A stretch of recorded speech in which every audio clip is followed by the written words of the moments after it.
Hey, what's up, everybody? Welcome again to another episode of Wellness Week here Tuesday. We have another esteemed guest, a licensed dietitian, Heather Sheza, and she's going to be talking to us today about, well, what we're eating, how it's helping us, how it's hurting us. And I had said this before, and welcome, Heather. Thank you for making the time to come out and talk to us about, what we're consuming. So how are you? Good. How are you? Good. Thanks again for making the time. I had said this on a prior show, but I'll say it again. I'll keep on saying it to nauseum. I tell me what you think, but it's like I think not all, but most of what brings us to the doctor or the hospital is what we eat and our inactivity. Food is medicine. It can hurt us. It can help us. Type 2 diabetes, certain types of cancer, blood pressure, weak bones, deteriorating muscle, childhood obesity. These are all things that food, and empty calorie, full calorie, the quality of the food we eat. And so I've been on a tear recently, and I'm just like, no, I want to do my little part because I'm into wellness. I think we all should be, but so yeah, and dietitians, the more I read, I'm just like, wow, dietitians are really, I tell you, you're the unsung heroes. And I'm not trying to gas you up, Heather, but I always say, I'm serious. Like, it boggles my mind that more doctors, that's fine. They write a script for pills, but they should write a script for also go see a dietitian.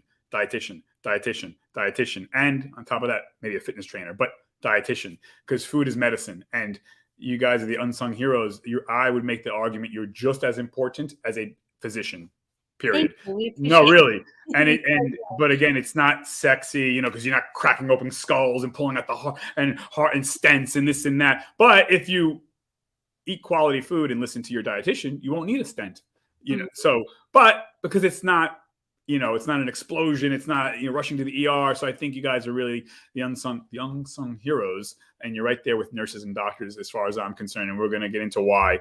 But let's start off with this, Heather. And before I forget, where can people contact you, and just tell us a little bit about what you do in your business? Okay, great. Thanks so much. So I am a registered dietitian, and I own a virtual practice based in Rockaway, New Jersey. So here in the Garden State. And I focus primarily on men with heart disease and also high cholesterol, diabetes, hypertension, kind of the gamut. You can find me at weldingwellness.com. That's the name of my business. And I'd love to connect there. I also have a Facebook group called Thriving with Heart Disease, where I go live weekly and share tips and tricks for everything heart health related. So I'd love for you to kind of hop on into the Facebook group and join me. And I'd love to kind of talk to you. And I'm excited to be here today. Awesome. So, and it's welding, like to weld two pieces of metal, Welding Wellness. Yes. So Interesting. So I decided Welding Wellness because, again, my business is geared towards men, but also because when you think of actually welding, it's kind of taking two parts and bringing it to create a stronger whole and a stronger unity. Right. So that's kind of why you're bringing all these different aspects of wellness together, including emotional and physical and mental, all of those different things together to really form a bigger and better lifestyle. Yeah, and when you mentioned to me your particular concentration is on men's health and men's heart health, I'm like, I got to have Heather on because, again, generally speaking, women tend to be a little bit better about watching their health than us guys. Us guys, we can go on and on. It's just, yeah. So that's awesome that's your concentration. Yes. So let me ask you, what made you want to become a dietitian? Like, was there a particular impetus, or do you come from a family of dietitians, or? No, it was actually my dad. So my dad had his first heart attack when I was 5 and he was 40, and that's when he was also diagnosed with diabetes. So he was diagnosed with type 2 diabetes at the same time he had his first heart attack. And heart disease runs in my family. So my grandfather had heart disease, my father, and so after he had about 3 different heart attacks, we decided as a family that, together after the first one, that we would, incorporate nutrition and lifestyle behaviors the best way that we possibly could, in the early 90s. And so we did the best that we could, but unfortunately, my dad passed away at the Sorry. age of 47. Thank you very much. So it was kind of like his loss that made me want to pursue, especially men with heart disease, because not only for him, but like you said, Anthony, it's kind of like they're not being reached out to. It's a lot of maybe not being able to go to the doctor, or just having the time, or not knowing the symptoms, or knowing what they should do. And so I just hope that, through Welding Wellness and my practice, I can reach more men and help them to hopefully prevent what I went through, and to help Yeah. them get on the right track. Wow, that is so young. I mean, yeah, and again, I'm sorry to hear that. And I don't know the particular details of your father's passing, but when I hear that, I don't know. I'm sure you probably thought this. Maybe it didn't have to happen. If he or any man, if you had the proper lifestyle, the proper diet, in my opinion, I would say 9 out of 10 heart attacks don't have to happen. But it's years and years of. We're going to get into this, but just the chips, the bread, the cake, the beer, and we're not even talking about cigarettes, but Right. just inactive lifestyle. And we think that's ha ha ha ha, but that comes to roost eventually. And Hmm. not only heart, but certain types of cancers, are linked towards our diets. Kidney, liver. If you're drinking a lot, or whatever. But okay, so that explains. Yeah, because I was interested. I was like, wow, what made Heather pick that particular? That Yeah. answers. Okay, And it's hard yeah. So to kind of kind of elaborate on what you just said. It is lifestyle, but there is a huge genetic component. And so by going to like the doctors too, and seeing what could have caused it, or what could have happened, I think it's like kind of like looking at the bigger picture and right, putting those puzzle pieces together. But you're absolutely right. It is a lot of things that we can control, and unfortunately things that we can't, right. especially when it comes to family history. Yeah, and it's funny. I mean, so let me ask you, and again, if you can answer, if you don't want to, that's fine. I respect, your independence and jurisdiction here. Did your father have, just to understand how that happened? That's kind of young. I mean, did he have a lifestyle that was sedentary, a lot of processed carbs? Was he, you know, yeah? I mean, like, what was? Yeah, I absolutely. mean, So it ran in our family. So we have something in our family called familial hypercholesterolemia. right, And it is basically an inherited genetic disorder that is the number one genetic cause of heart disease. And it causes really elevated cholesterol levels. One, triglycerides and whatnot. usually it can be triglycerides, but usually like LDL cholesterol levels, because there's a genetic mutations. And so when you have this high cholesterol level, atherosclerosis, or hardening of the arteries, can occur even in childhood. And Right, so it travels in families. So when my dad had his first heart attack, they checked him for his cholesterol levels and triglycerides, and his triglycerides were very, very elevated, and so was his cholesterol levels. And so at the age of 5, we were also tested, me and my twin sister, and they found that we also had elevated cholesterol levels. And so my dad, prior to that, though, prior than all of that, he knew he had that family history, but he was a busy guy. Like, he was employed.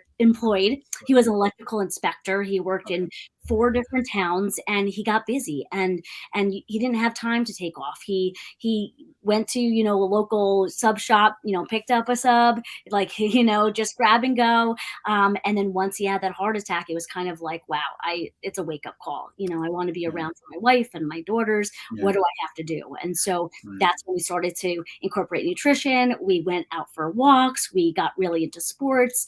So that's really where we started to make that switch. Right. Wow. Yeah. I was going to say, and I have friends of mine that have whatever the problem may be, genetic disposition for fill in the blank. And I Mhm. don't know if you experience this, but some people will be like, "Well, it's genetic, so like that gives them permission to eat crap. Like, it doesn't matter." My argument would be, if whatever's genetic, then all the more reason to take care of yourself better. Not Right. give you a carte blanche to be like, "I don't care." No, no, no. whatever is genetic, you need Yep. to counteract that even stronger. Hmm. So, but I get it too. And I think we live in a day and age where, here we go. It's take a pill, take a pill, take a pill. Oh, wait, I could take this pill and still eat my crap and just live a set.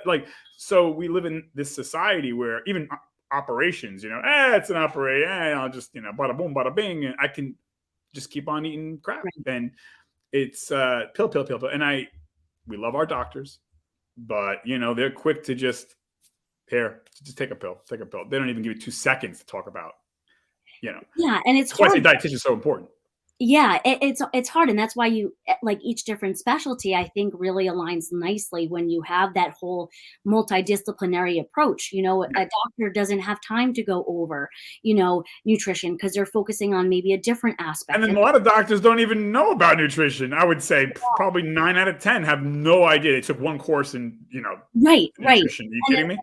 yeah, it's hard. It is, and that's why we help to be that gap, right? That Yeah. bridge to really helping through a nutrition aspect. And like you said before too, it's kind of how can we make this a better for you lifestyle? And yeah, sometimes it is medication, but it's also like what can we do from a whole wellness perspective, because with genetics, yes, you're absolutely right. Some people will take the medicine and think that it's okay. I don't have high blood pressure anymore because I'm taking a medication. But really, the power comes when you incorporate nutrition and lifestyle as the foundation and then see, what else you might need because of that, if that makes sense. 100%. I was going to say too that uh, as it pertains to I just lost my train of thought, but the lifestyle, what we're eating and things like that. What I was going to say is I am not, and we're not, we're just having a conversation. So for the viewers, I'm not giving medical advice. We're not saying don't listen to your doctor. Listen to your doctor. Listen to your healthcare provider. We're not saying you should listen to your doctor. We're not giving medical advice I always say that on this show. We're just Right. talking. It's just opinions, but we do have a professional on and a dietitian. So just to give a little more credence and weight to things. So let me ask you this, Heather. So what is the greatest challenge that you see with your clientele, and I guess it's particularly men? So what's one of the greatest challenges that you have to deal with on a weekly basis? So I think when for particularly my male clients, it's time constraints, it's a lot of stress, it's trying to juggle, family and work obligations and trying to make time for their health, or they kind of keep putting off the doctor because they feel okay. And then it's kind of like, okay, when they're not okay, it's usually they're really not okay. And so Right. it kind of that's where I see most of my clients struggling with the most. And it's kind of like, okay, how can we meet them where they're at? It's what also drew me to be a virtual dietitian, because I didn't want the barrier of somebody that's working, not your typical 9 to 5, that are in the trades and that can't get to an office, to reach out to them in any capacity I can to help Yeah. them. So I see, yeah, time and stress, and it's a lot. It's a lot right now. Right. Okay. Yeah. And it's funny. I'm on the road a lot too because it says it right here. I'm a DJ. Yeah. And yeah, anyways, but no, but I'm on the road a lot. I mean, this is what I do for a living. I mean, hundreds of events per year. And to your point also about your dad, I do tell people, and you probably second this. Listen, I go to fast food restaurants and convenience stores Mhm. almost every day, but there's healthy options there. Right. Like instead of getting French fries, I get a baked potato. Instead of getting fried chicken, I get grilled chicken. Instead of getting the soda, I get the water. It's the same price. It's the same fast food joint. So Mhm. I think the old days of saying, well, all we have is fast food around us, that's a cop out. Like you can get healthy options there and feel just as full and feel better because you're not weighed down with this crap. But yeah, I'm sure you probably advise on that too, because saying again too, we were talking about off camera, I don't have time or I don't have the money, my deductible. It's like, hey, this is your life, man. You have your 15 pair of sneakers. You're going on vacation for the second time. You know what? Maybe put a little money towards your life. This is for you and your family. But okay, so another question I had for you is, you see this all the time, the food pyramid. It's almost laughable. Now, welcome to America, where the food pyramid is sponsored by the I gotta watch what I say. The producers of who's producing what to make the pyramid. So it's totally askewed and totally slanted towards the producers of the stuff. Anyways, the way the pyramid is now, it's grains in the bottom or whatever, and Right. then up at the top is like vegetables, which is you tell me, is the food pyramid the way we see it, the way we teach our children, the correct pyramid? So not anymore. So the food guide pyramid actually is no longer. So See, right. okay, So the original one came out in 1992 by the USDA as a way to kind of, help us to try to incorporate the different types of food groups. So you're right, right. The bottom had the grains, and then you had your vegetables and fruit and meat in there. And then around, I believe, 2005, it switched to my pyramid, and it was kind of like a rebranded. Once they realized that it was really hard, I think, for people to visualize, like, how does the triangle shape, the pyramid shape, translate to actually eating and actually our meals. That's when my plate replaced the food guide pyramid in so it's a 2000. circle, not a pyramid. Right. So it's a circle. If you look on the USDA website or choosemyplate.gov, you'll see that it's now a plate where it has half of our plate coming from fruits or vegetables, a quarter from protein, a quarter from grains, and then some dairy. And that, again, is a very general, broad overview, but it kind of at least helps to kind of see, okay, how can we kind of portion our plates? Right. Wow. Okay. Cool. I didn't realize that. There you Yeah, go. I learned it something. switched out. It helps to kind of see it, like, visually, Right. and just be like that way to kind of, okay, shift, because you're right, Anthony, it's very confusing, to see, okay, well, why is that the biggest piece of the pie if you think about it? So it varies for everybody. Okay. And real quick, so just to, if anybody's just tuning in now, we're talking to Heather Shaza, a licensed dietitian here in New Jersey. You can follow her on two different, what do you call it, platforms. Heather, what are the two platforms again? My website, I just relaunched it at weldingwellness.com. And you can also find me on Facebook at I have a business page, but you can hop on into my Facebook group called Thriving with Heart Disease. Great. Yeah. And your specialty, your concentration is men's health as it pertains to heart disease. And we're going to have this video and this interview up so people can share it. So it's going to be recorded. But if anybody came in late, and I want to respect your time. We got about another 10 minutes because I can go on and on. I might have to have you back on. But No, so this can is you great. I talk love about, yeah, hey, thanks. So can you talk about, this is, I don't know, in my opinion, this is the biggest culprit, and it's sold to us as it's everywhere. It's prolific. It's insidious, and that is the health effects of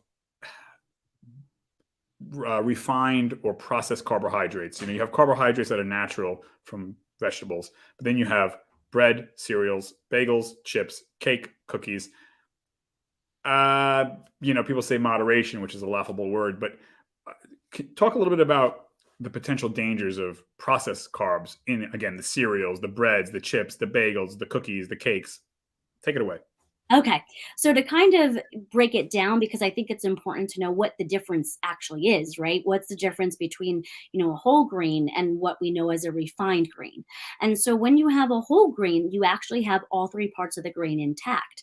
And so you're getting fiber, you're getting, extra nutrients, and it's a slower, more digestible carbohydrate. So it takes longer to digest. Whereas if you have a refined carbohydrate, you strip off those outer layers of the grain and it becomes a quick acting source of sugar. And so these are your typical, like, white bread products, your bagels, your cookies, your sweets. And so where that can be more of a something we want to be mindful of or not have every day is because it does tend to have a lot of solid fat and added sugar, and especially from the added sugar. And so it doesn't really give us a lot of nutrients, doesn't give us a lot of vitamins and minerals, but they're very calorie dense. So they're giving us a lot of calories, but not a lot of nutrition. And so that's why it's great to incorporate more whole grain options and keep the refined grains for, maybe once in a while or a special occasion. Yeah. Okay. Yeah. Because I think you hit on the word fiber, fiber, fiber, fiber, fiber, fiber. And that's what you don't get out of, right, the white breads, the cake, the cookies. I call it sugar in a different form. Table sugar made to look like a loaf of bread, but the bread is essentially just boom, just sugar, really, Mhm. or the pasta even. And I'm Italian, and it's like pasta, pasta, pasta, pasta. So the fiber is key, and I always tell people it's better to eat an orange than to drink orange juice because there's no fiber in orange juice. Well, it's pretty much broken down, you're right, there's not gonna be much fiber, and Right. it's going to be more easily digestible than your orange. So, like you said, eat your fruit, don't drink it, all the time. Um, so it's just something, having that actual piece of fruit, it's taking you longer to eat and therefore longer to digest, and you get a good source of fiber. Right. Along those lines, so uh, I try to mimic. I always ask. I don't assume that I'm healthy. I always try to put myself kind of down almost. I'm like, okay, what do healthy people eat? That's what I'm going to eat. So what you hear about Mediterranean diet and this diet? I mean, what do healthy people eat? That's a really good question, and it's based on, like, what does the term healthy actually mean? Right. Because there's really not a standard definition, and I think healthy to me means something that is going to help make you feel good, something that you can be consistent with, and something that can also help you to reduce your risk for disease and even help prevent it. So I think it's all relative, but if you look at, as a really, really general way to sum it up, Michael Pollan said a really great quote. Love Um, him. Yeah. Eat food, not too much, mostly plants. That's Yep. pretty, that's a good foundation to kind of remember that little mantra.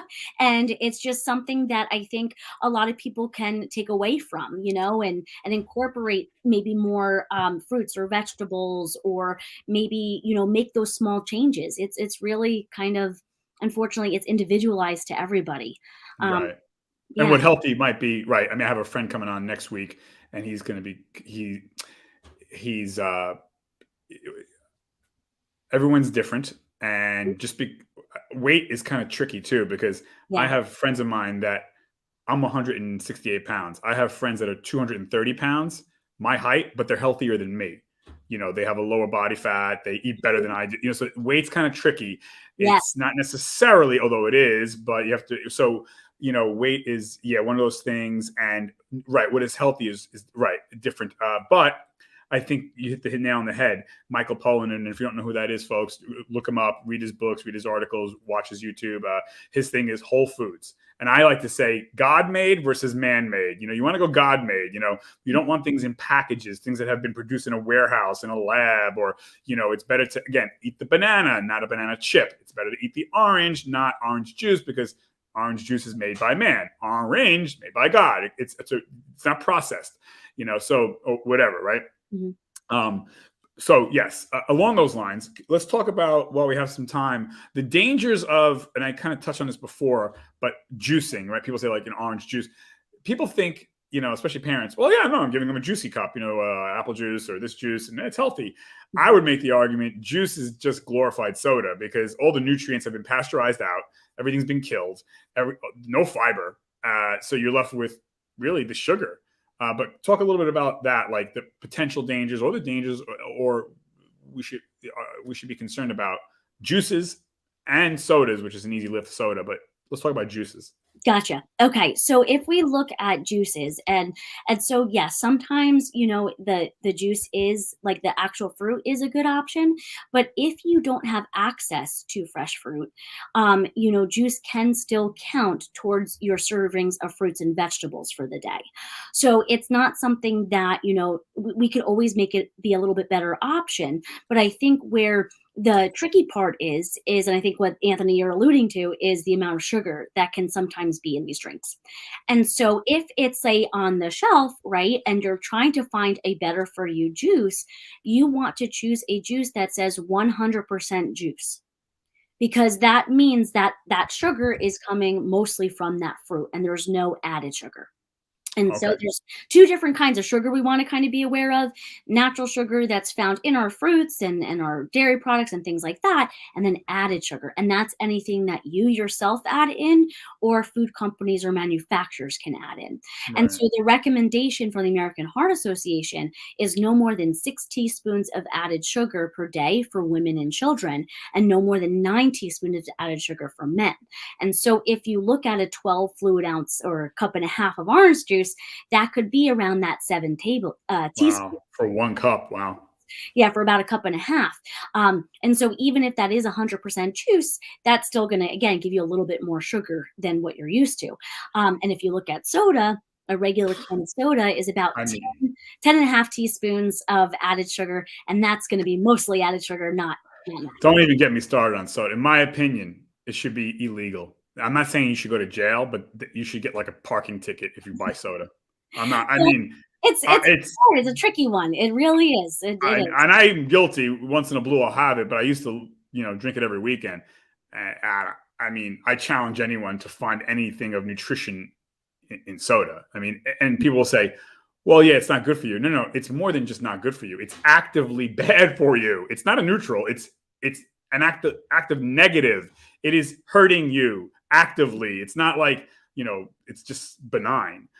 But Yeah, can and you I touch think it's on hard. soda? Because I got some friends that think it's, they think, yeah, they live on soda. But go ahead, It's soda. hard too because, again, going back to some of my male clients, some of them use it like as their caffeine source. Like they're not like a big coffee drinker, so Right, they use that for like their energy in right. a way. But again, when you have all of that added soda, you're going to increase the added sugar, and over time, from like a heart health perspective, that can increase triglycerides.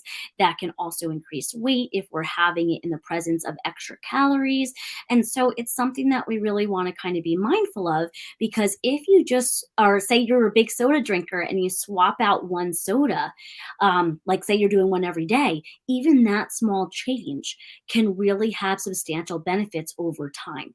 And so even if it's switching from like a soda to a seltzer, or do half and half, like half juice, half water, like just that lessening is going to make a huge impact on your health.